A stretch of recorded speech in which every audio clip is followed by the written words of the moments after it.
Hey guys, CacWorld197 again. This time with a review of the 1/44 scale high-grade Universal Century Zaku 3 Custom, Mashymre's custom mobile suit from the Double Zeta Gundam series. And the first thing I have to mention about this model kit is that it's one of the first ever high-grade Universal Centuries made.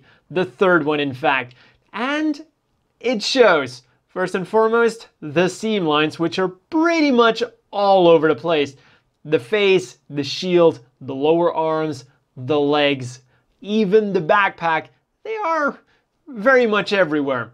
Other than the seam lines, however, we have a very nice looking, bulky, badass machine with a color scheme that is very reminiscent of the Zaku 2. And with the help of a small sticker sheet, the Zaku 3 is mostly color accurate. We get a black one that goes inside of the head, then we get the mono eye, and then two yellow ones that are supposed to go on the feet. But I didn't put them on because they're supposed to be panel eyes on there, which are not seen on the stickers. Now, one really commendable thing for such an early high-grade is that when you look inside the shield, this stuff here got a separate color. Now, the few things you're gonna have to paint are the inside of the thrusters, you know, the little detailings here and there. You have like the red that's supposed to go on the tips there. But then the one kind of unfortunate thing as far as color scheme is concerned is that the bluish gray on the knees there should be the same dark green as we see on the body and the shoulders. Other than that, they did a pretty commendable job for such an early high grade. What's of course going to be slightly less impressive is the articulation. The head goes a little bit up, back down, rotates around all the way. What doesn't rotate or move at all is the mono eye. So where you put that sticker is where it's going to stay. The arms rotate around all the way, go up that far. Now on the other side, however, it does get kind of hindered by this giant shoulder armor. This thing is completely solid, and as you can see, slightly less upward mobility because of that. This shield, on the other hand, has a hinge at the top, and this right here is also on a hinge and will rotate around, giving the arms slightly more mobility. The arms rotate around below. The shoulder bent at one joint. The elbow giving us the usual 90 degrees articulation. Hands are on ball joints, will rotate around and do everything a ball joint does. The waist, that was honestly kind of impressive and not something you'd expect for such an old kit, especially a bulky one. Forwards and backwards movement at the belly and at the back. These little thrusters are also articulated, go slightly up and down. Even the fuel tanks slightly up and down. Now back to the waist section, we'll rotate around about that far. And then the front skirts are molded separately thanks to the design, so the legs go forward about that far. Backwards, almost nothing because of the giant, absolutely giant back skirt. That thing is humongous and probably the biggest back skirt I have ever seen, meaning that the legs move backwards almost nothing at all. And the legs simply do not have enough outwards movement to go besides the back skirt. They are literally stuck because of the back skirt. So yeah, that is definitely a giant hindrance to the articulation because of the actual design of the machine itself. Also, the side skirts do not move whatsoever. Now the legs will also rotate around a little bit and then bend at the knee. This is a double joint, but you're not getting a huge amount. And the feet go forwards a little bit, backwards pretty far actually, comparatively speaking. Side to side also really far, will rotate around all the way. And then finally, a cool interesting feature is this flap here, so you can have the feet normally, well, the heel normally, or you can extend it for probably slightly more mobility. It's a really interesting design choice. So while the Zaku 3 definitely has some interesting and quite impressive points of articulation, it overall still falls pretty short. But let's face it, the Zaku 3 is not a mobile suit you're going to be buying for its great articulation or its action poses. You're buying this thing because it's bulky and because it packs a punch. So let's have a look at what this thing comes with. For starters, let's look at what's on the machine itself. The skirt armor guns. This is also the reason why these things are presumably separately molded and why they also move up so very nicely. So these will reveal the little beam guns there. There's a handle that folds out, and these also double as beam sabers, but as you can see, they are completely molded in there and they're not removable in any way whatsoever. And our Zaku 3 has just enough articulation to pose with the guns. Now, I talked about the beam sabers, how you're not going to be able to remove them. We do get a pair of beam chopsticks. Normally, I'd be pretty annoyed with these, but we're talking 1999 and the third high-grade tool century ever made. So now the big question is, how do they fit into the hands? Surprisingly good, actually.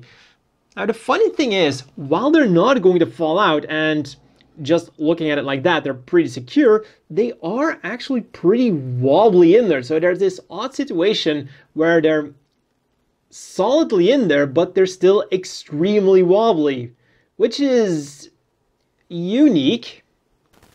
Finally, we get a really nice looking beam rifle. Just as the Zaku 3, this thing is pretty bulky, and just as with the beam sabers, it's also kind of loose into the hands, but overall not too much of a worry of it falling out. So that's a thing going on with the Zaku 3. One really cool thing with the beam rifle is we get a left trigger finger hand.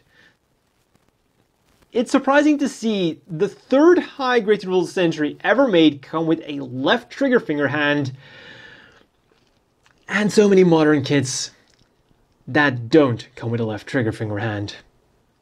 Also, the Zaku 3 is able to hold onto his beam rifle with both hands, not thanks to its great articulation, but thanks to the extremely long handle.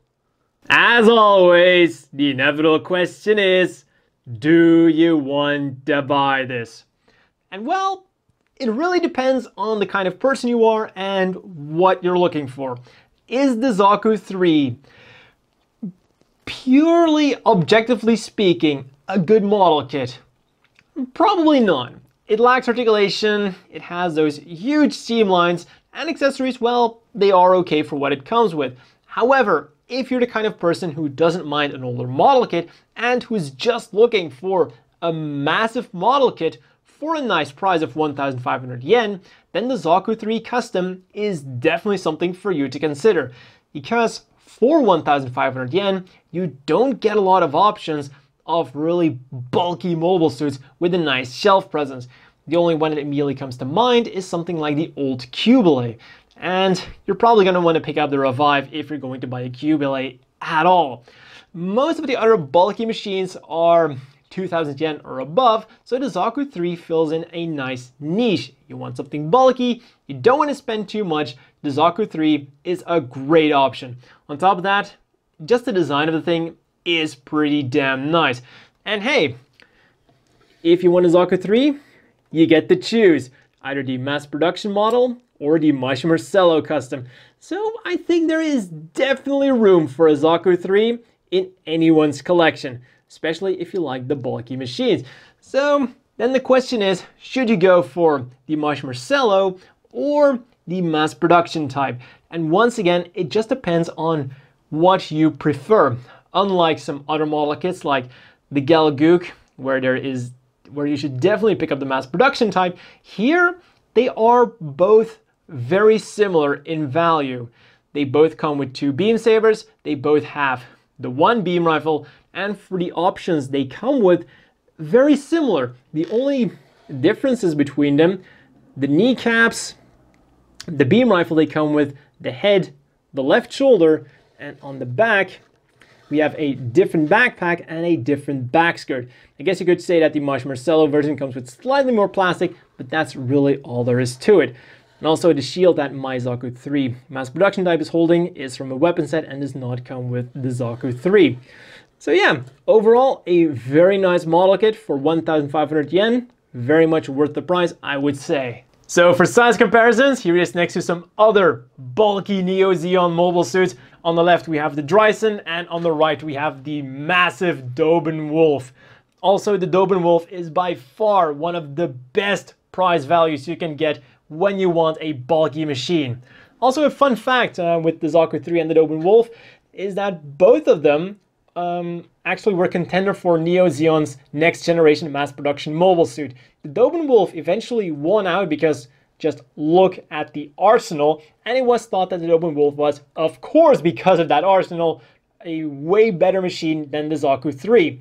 However, it turns out that in practice, it was slightly different than in theory, with the Zaku 3 being able to not just go head-to-head with the Doben Wolf, but apparently even outperform the Doben Wolf.